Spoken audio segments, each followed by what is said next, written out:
집 밖에서 죽은 사람들의 원혼을 흔히 객귀라고 하는데요. 객귀는 사람에게 붙어 탈이 나게 하는 잡귀이기에 많은 사람들이 무서워하는 귀신이라고 합니다. 예전부터 전해져 오는 객귀에 대해 낱낱이 파헤쳐 보도록 하겠습니다.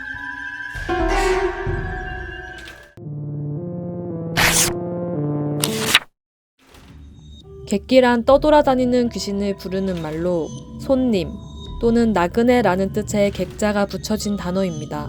객귀의 대부분 제사를 지내줄 후손이 없는 무주고혼이거나 비극적 죽음을 겪었거나 장례를 치르지 못한 경우가 많다고 합니다. 정처 없이 허공을 떠도는 잡귀란 뜻에서 우리말로는 뜬 귀, 뜬 것이라고 부르기도 합니다. 이런 객귀를 부르는 상황들이 있다고 하는데요. 자세히 알아보도록 하겠습니다. 사실 좀 체계적인 이야기를 했던 건 매월당 김시습이라는 조선 전기 때 그 금오신화 같은 한국 소설을 쓴 사람인데 그 조선 전기 때 가장 큰 고민이 뭐냐면 외구의 침략 같은 것 때문에 떼죽음을 당하는 경우가 너무 많았습니다. 그렇게 억울하게 죽으니까 그 원혼들이 누적이 돼서 그 일대 전체가 이제는 아주 그 안 좋은 곳이 된다. 장소가 음지가 되는 곳이 있다라는 게 하나 있고 또 하나는 이제 원혼이 날아가다가 어떤 특정한 나무나 오래된 물건에 붙어서 물괴가 되거나 아니면 귀신 씌운 거나. 그렇죠. 아니면 지나던 사람한테 붙어서 이게 제일 무섭네. 영향을 주면서 뭐 악령의 역할을 하거나 셋 중에 하나인 건데 이런 역할을 하는 주체가 객귀들이 이제 이런 역할을 하는 어떤 원초가 됐다. 불쌍해. 객귀 중에서 특히 조심해야 될 종류가 두 가지가 있대요. 네. 뭐 하나는 조상귀. 네. 그러니까 뭐 조상귀가 한번 내 몸에 들어오면은 아주 그냥 뭐 나갈 생각을 안 한다는 거죠. 근데 씌이면 그렇죠, 씌이면. 맞아, 네. 맞아. 좀 마음이 아픈 또 경우는 어린아이가 객사한 경우. 예. 애기들. 이 나이가 많이 어리다 보니까 뭐 죽음에 대한 관념 자체가 없어가지고 자기가 죽었다는 걸 이해하지 못하는 거죠. 아하. 객귀는 이승 저승 어디에도 속하지 못하며 가족 및 조상과도 어울리지 못해 소외된 존재입니다. 그래서 기회가 된다면 사람에게 접근해 떨어지지 않으려 하는 무서운 특징을 가지고 있습니다. 객귀는 일정한 정처 없이 거리나 마을을 방황하다가 행사나 사람들이 약해진 틈을 엿보아 사람에게 붙어 탈이 나게 한다고 합니다.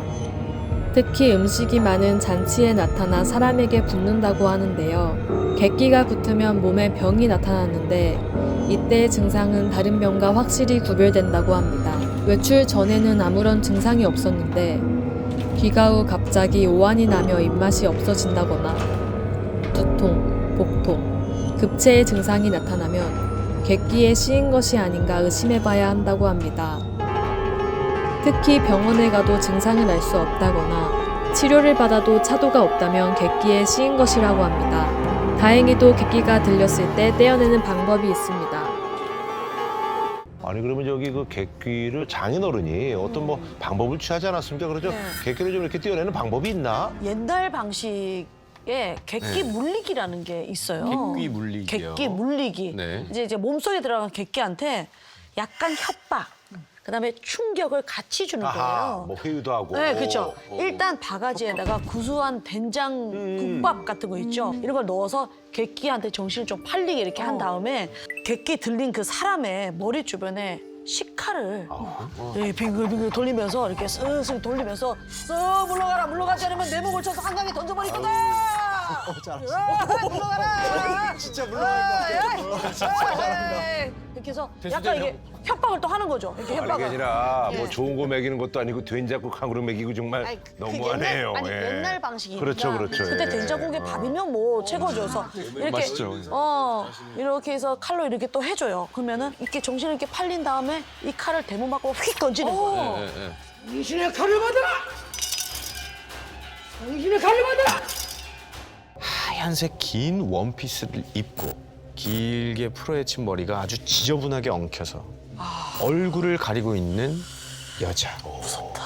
남자는 차라리 그 여자를 빨리 지나치려 다급하게 페달을 밟았습니다. 그 여자의 앞을 지나칩니다. 그런데 그때 여자가 자전거 뒷좌석을 잡고 있는 겁니다. 남자가 아무리 양손으로 잡아당기고 기압을 내지르고 온 힘을 다해 잡고 늘어져도 그 여자의 한 손을 도무지 당해낼 수가 없었습니다. 그때였습니다. 뒷좌석의 메인체로 여자의 손 아래에 있던 신문지 뭉치가 찍 찢어지더니 새빨간 뭔가가 배어나오기 시작했어요. 순간 남자를 쳐다보던 여자의 눈알이 그쪽으로 확. 오, 뭐지 그게? 번뜩 정신을 차린 남자는 자전거를 빼앗아 온 힘을 다해 도망치기 시작합니다. 장인어른이 이 남자의 모습을 보고 놀라서 뛰쳐나왔습니다. 아니 자네 왜 그러는 거야? 방금 어떤 여자? 남자는 헐떡거리는 숨을 채 삼키지도 못한 채 방금 전까지 있었던 일을 모두 장인어른에게 설명합니다. 그런데 이 이야기를 듣던 장인어른이 갑자기 잠깐 이게 뭔가 자전거 뒷좌석을 가리키며 물으시는 겁니다. 예? 이거 집사람 미역국 끓일 때 넣어 먹으라고 사온 소고기입니다. 부엌칼로 거침없이 고기를 숭덩숭덩 썰어서 오다 가다 죽은 귀신 썩 물러가라! 호이! 대문 밖을 향해 알아들을 수 없는 말을 외치시는 겁니다. 저 고기가 자네를 살렸네. 예? 그것이 자네를 홀려서 데려가려다가 저 피냄새 때문에 고기에 한눈을 판 거야. 날이 밝자 남자는 장모님한테 그 느티나무에 얽힌 이야기를 듣게 됩니다. 몇 년 전 어떤 사연인지는 모르지만 이곳저곳을 떠돌던 여자가 그 나무에 목을 맨 겁니다. 그런데 마을 사람 중 그 여자를 아는 사람은 아무도 없었습니다. 그 후로 동네 사람들은 느티나무 근처에서 크고 작은 사고가 날 때마다 그 여자가 한 일이라고 수군거린다고 합니다.